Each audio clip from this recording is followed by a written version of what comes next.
Hello, everybody. Welcome back to another day and another Bible reading. We have crossed another milestone here. We are past 250. We are on day 251 today, and a new day brings a new book of the Old Testament, one that we're going to be in for a little while. I'm not exactly sure. We're going to probably be in this for just under a month, the book of Isaiah. So we're getting down there. We are getting through this book, which is pretty exciting. The Lord has taught me a lot, and I hope He has taught you a lot as well. All right, here we go. We're going to start off. Isaiah chapter 1. These are the visions that Isaiah, son of Amoz, saw concerning Judah and Jerusalem. He saw these visions during the years when Uzziah, Jotham, Ahaz, and Hezekiah were kings of Judah. A message for rebellious Judah. Listen, O heavens, pay attention, earth. This is what the Lord says. The children I raised and cared for have rebelled against me. Even an ox knows its owner, and a donkey recognizes its master's care. But Israel doesn't know its master. My people don't recognize my care for them. Oh, what a sinful nation they are, loaded down with a burden of guilt. They are evil people, corrupt children who have rejected the Lord. They have despised the Holy One of Israel and turned their backs on him. Why do you continue to invite punishment? Must you rebel forever? Your head is injured and your heart is sick. You are battered from head to foot, covered with bruises, welts, and infected wounds, without any soothing ointments or bandages. Your country lies in ruins and your towns are burned. Foreigners plunder your fields before your eyes and destroy everything that they see. Beautiful Jerusalem stands abandoned like a watchman's shelter in a vineyard, like a lean-to in a cucumber field after the harvest, like a helpless city under siege. If the Lord of heaven's armies had not spared a few of us, we would have been wiped out like Sodom, destroyed like Gomorrah. Listen to the Lord, you leaders of Sodom. Listen to the law of our God, people of Gomorrah. What makes you think I want all your sacrifices, says the Lord? I am sick of your burnt offerings of rams and of fattened cattle. I get no pleasure from the blood of bulls and lambs and goats. When you come to worship me, who asked you to parade through my courts with all your ceremony? Stop bringing me your meaningless gifts. The incense of your offerings disgusts me. As your celebration of the new moon and the Sabbath and your special days for fasting, they are all sinful and false. I want no more of your pious meetings. I hate your new moon celebrations and your annual festivals. They are a burden to me. I cannot stand them. And when you lift up your hands in prayer, I will not look. Though you offer many prayers, I will not listen. For your hands are covered with blood of innocent victims. Wash yourselves and be clean. Get your sins out of my sight and give up your evil ways. Learn to do good, seek justice, help the oppressed, defend the cause of orphans, fight for the rights of widows. Come now, let's settle this, says the Lord. Though your sins are like scarlet, I will make them as white as snow. Though they are red like crimson, I will make them as white as wool. And if you will only obey me, you will have plenty to eat. But if you turn away and refuse to listen, you will be devoured by the sword of your enemies. I, the Lord, have spoken. Unfaithful Jerusalem. See how Jerusalem, once so faithful, has become a prostitute. Once the home of justice and righteousness, she is now filled with murderers. Once like pure silver, you have become like a worthless slag. Once so pure, you are now like watered down wine. Your leaders are rebels, the companions of thieves. All of them love bribes and demand payoffs, but they refuse to defend the cause of orphans or fight for the rights of widows. Therefore, the Lord of heaven's armies, the mighty one of Israel says, I will take revenge on my enemies and pay back my foes. I will raise my fist against you, and I will melt you down and skim off your slag. I will remove all your impurities, and then I will give you good judges again and wise counselors like you used to have. Then Jerusalem will again be called the home of justice and the faithful city. Zion will be restored by justice. Those who repent will be revived by righteousness. But rebels and sinners will be completely destroyed, and those who desert the Lord will be consumed. You will be ashamed of your idol worship in groves of sacred oaks. You will blush because you worshipped in gardens dedicated to idols. You will be like a great tree with withered leaves, like a garden without water. The strongest among you will disappear like straw, and their evil deeds will be the spark that sets it on fire. They and their evil works will burn up together, and no one will be able to put out the fire. Chapter 2, the Lord's future reign. This is a vision that Isaiah, son of Amoz, saw concerning Judah and Jerusalem. In the last days, the mountains of the Lord's house will be the highest of all, the most important place on earth. It will be raised above the other hills, and people from all over the world will stream there to worship. People from many nations will come and say, "Come, let us go up to the mountain of the Lord, to the house of Jacob's God.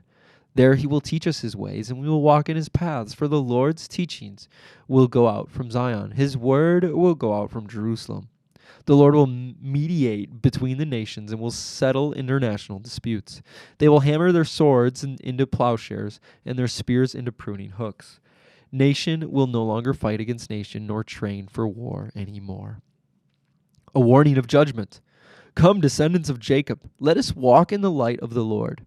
For the Lord has rejected his people and the descendants of Jacob, because they have filled their land with practices from the east and with sorcerers, as the Philistines do. They have made alliance with pagans. Israel is full of silver and gold, and there is no end to its treasures. Their land is full of war horses, there is no end to its chariots. Their land is full of idols, the people worship things they have made with their own hands. So now they will be humbled and will be brought low. Do not forgive them. Crawl into caves in the rocks, hide in the dust from the terror of the Lord and the glory of his majesty. Human pride will be brought down, and human arrogance will be humbled. Only the Lord will be exalted on that day of judgment. For the Lord of heaven's armies has a day of reckoning. He will punish the proud and mighty and bring down everything that is exalted. He will cut down the tall cedars of Lebanon and all the mighty oaks of Bashan. He will level all the high mountains and all the lofty hills. He will break down every high tower and every fortified wall. He will destroy all the great trading ships and every magnificent vessel. Human pride will be humbled, and human arrogance will be brought down. Only the Lord will be exalted on that day of judgment. Idols will completely disappear.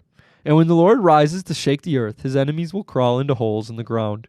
They will hide in caves in the rocks from the terror of the Lord and the glory of his majesty. And on that day of judgment, they will abandon the gold and silver idols they have made for themselves to worship. They will leave their gods to the rodents and the bats.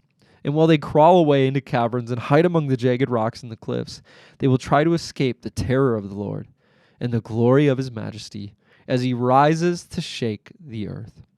Don't put your trust in mere humans. They are as frail as breath. What good are they? All right, starting off strong there in the book of Isaiah. It's going to be fun to travel throughout that book and to learn more in his writings. So here we go. We go to 2 Corinthians then, chapter 10. 2 Corinthians chapter 10, verses 1 through 18, we're reading. Paul defends his authority. Now I, Paul, appeal to you with gentleness and kindness of Christ, though I realize you think I am timid in person and bold only when I write from far away. Well, I am begging you now, so that when I come, I won't have to be bold with those who think we act from human motives. We are human, but we don't wage war as humans do. We use God's mighty weapons, not worldly weapons, to knock down the strongholds of human reasoning and to destroy false arguments. We destroy every proud obstacle that God keeps people from knowing God. We capture their rebellious thoughts and teach them to obey Christ. And after you have become fully obedient, we will punish everyone who remains disobedient. Look at the obvious facts. Those who say they belong to Christ must recognize that we belong to Christ as much as they do. I may seem to be boasting too much about the authority given to us by the Lord, but our authority builds you up. It doesn't tear you down, so I will not be ashamed of using my authority. I am not trying to frighten you by my letters, for some say Paul's letters are demanding and forceful, but in person he is weak and his speeches are worthless. Those people should realize that our actions when we arrive in person will be as forceful as what we say in our letters from far away. Oh, don't worry, we wouldn't dare say that we are as wonderful as these other men who tell you how important they are. But they are only comparing themselves with each other, using themselves as the standard of measurement. How ignorant. We will not boast about anything done outside our area of authority. We will boast only about what has happened within the boundaries of the work God has given us, which includes our working with you. We are not reaching beyond these boundaries when we claim authority over you, as if we had never visited you. For we were the first to travel all the way to Corinth with the good news of Christ. Nor do we boast and claim credit for the work someone else has done. Instead, we hope that your faith will grow so that the boundaries of our work among you will be extended. Then we will be able to go and preach the good news in other places far beyond you, where no one else is working. Then there will be no question of our boasting about work done in someone else's territory. As the scriptures say, if you want to boast, boast only about the Lord. When people commend themselves, it doesn't count for much. The important thing is for the Lord to commend them.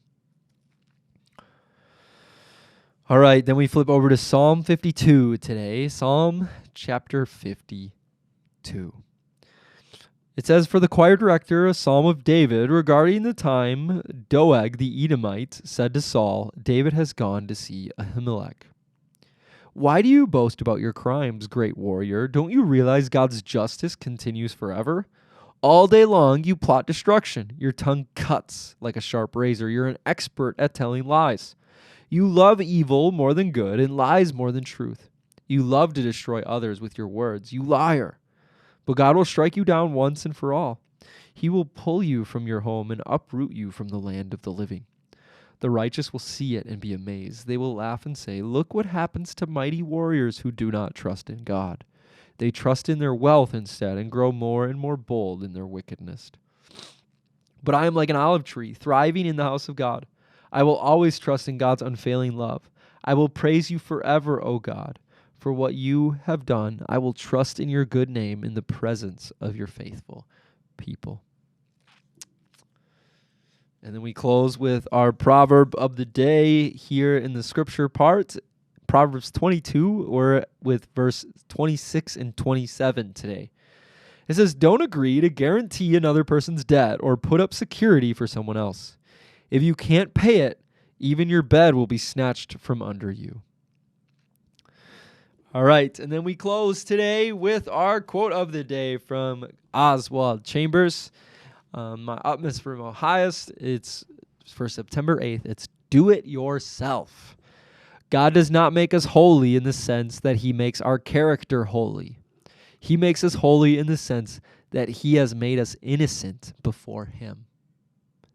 And then we have to turn that innocence into holy character through the moral choices that we make. Man, those are powerful words. I want to read that again. It says, God does not make us holy in the sense that he makes our character holy. I think that's an important point, that when we accept Jesus into our heart, we're not just all of a sudden this holy person. We're not just this, our problems don't just all go away. It says he makes us holy in the sense that he has made us innocent before him. Now, this does happen immediately when we accept Jesus, that the Lord pays the price for our sins once and for all. And then we have to turn that innocence into holy character through the moral choices that we make. So we take our holiness that we have in our innocence, and we have to turn that into making our character more and more like God's, which is hard. That's work. That's a decision. But we have the Holy Spirit guiding us and leading us. We have God's word in front of us that we can learn from. 2 Corinthians 10:5 says, casting down arguments in every high thing that exalts itself against the knowledge of God. Hey, we read that verse today in our readings. All right, everybody, let's pray. Lord, we thank you that you are good. Lord, we thank you that through Jesus, Father, we can be blameless before you, that you blot out our transgressions, and that you lift us up into life. So, Lord, we do not deserve that, but we are so thankful that you have given that to us. You have freely given. You have chosen to give that to us. Thank you, Lord. We love you, and we pray this in your name. Amen. All right, everybody, I hope you have a wonderful day, and we will see you again for another day tomorrow. Bye.